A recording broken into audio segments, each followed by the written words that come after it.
Ake siphuthume sibeke ama-GNUist into the speed ngoba kuyacaca ukuthi baphila kwabo umhlaba bodwa. Lapho khona mekufika iy'ndaba ezintsha, since bona babengekho along lo mhlaba abangazi ukuthi into isukaphi. Akusho ukuthi uma bone into beqala ukuyizwa, nathi siyaqala ukuyizwa.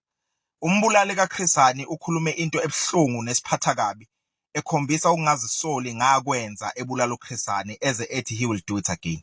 Kodwa kune-piece yevidiyo ngifuna ukuyidlala efaka noJacob Zuma phakathi.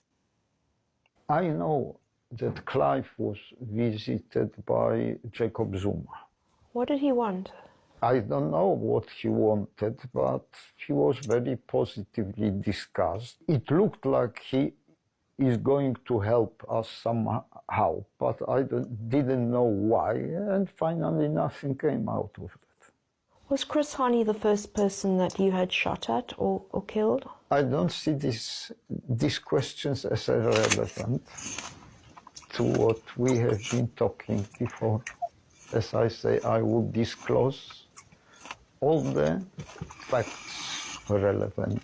Yeah, iyakhuluma kanjena-ke le ndoda lena-ke. Manje-ke lezi-ke ey'sanda kufika kwipolitiki ze-GNU sey'cabanga ukuthi kuyavela namhlanje ukuthi uZuma. uClive lo owanikeza le ndoda ekhuluma isibhamu usewafa uClive, wafa ngo-2016. uClive uyena owaqasha uWalus ukuthi adubule uChris Hani ngokubufakazi babo. Kodwa bekulokhu kukhona iy'nkulumo zokuthi surely ngenze ukuthi bakhona ababekwi-ANC, to put it blankly, ababa nesandla ekutheni kubulala uChris Hani. So babe sebeboshwa-ke labala. Ngo-2005 wabe esecela isicelo lo owayeboshiwe uClive ukuthi ucela ukuthi alethelwe uZuma ejele after esezame uku-applyela iparole engayitholi.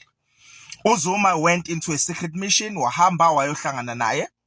Lokhu okukhulunywe le ndoda akuyona-ke into entsha, yavela nasey'ndabeni ukuthi uZuma uye wahamba wayohlangana noClive, and babe nethemba lokuthi uma mhlawumbe uZuma sebehlanganile naye because uZuma apparently wayene-interest yokuthola ukuthi ubani owayethume bona njengoba sebeze baboshwa nje. So babefuna iparole. Okucacayo ukuthi uZuma akayitholanga into ayeyifunile kula madoda, ngaleyo ndlela akayebanikezanga iparole. uClive wazama uku-applyela iparole kaningi uZuma esewupresident, wadinaywa waze wakhishwa inkantolo okuyiyona eyathi lo muntu uyagula usezofa, kwaba yijaji elokhu unqabe njalo uhulumeni kaZuma ukumdedela. Wamdedela-ke ijaji ngo-2015, kanti ngonyaka ozolandela loyo wabe sefa.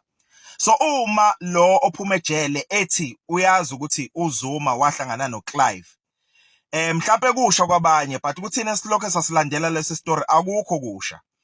Okusenza-ke sizibuza ukuthi why lo mlungu lo ewagodla onke amanye amagama kodwa kube lula ukuthi alikhiphe elikaJacob Zuma. Imaphi lamanye amagama awagodlayo athi akekho ethi libhathi ukuthi angakhuluma ngawo, futhi akafuni naye ukukhuluma ngezinto ezingam-incriminator later? Imaphi lamagama anzima ukwakhipha kodwa elikaZuma kube lula ukuthi alimenshine?